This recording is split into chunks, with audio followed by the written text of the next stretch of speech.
বন্ধুরা, নিরামিষের দিনে খুব সহজে বানিয়ে নিন নিরামিষ এই সয়াবিনের রেসিপিটা।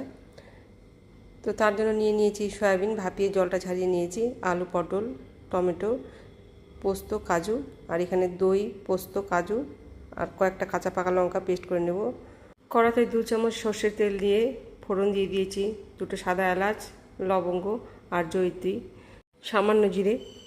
ভাজা ফোড়ন থেকে খুব সুন্দর একটা গন্ধ বেরিয়ে এলেই দিয়ে দিব কেটে রাখা আলু, পটল, কেটে রাখা টমেটো, স্বাদমতো লবণ, সামান্য হলুদ, জিরে গুঁড়ো, লঙ্কা গুঁড়ো, দিয়ে দেবো কাজু, পোস্ত, দই আর কাঁচা লঙ্কার পেস্টটা, আর চারটা ধুয়ে জল দিয়ে দিব 1 কাপের মতো। এবারে গ্যাসের ফ্লেমটাকে মিডিয়াম টু লো আঁচে রেখে 5 মিনিট সেদ্ধ হতে দিব ঢাকনা দিয়ে থেকে।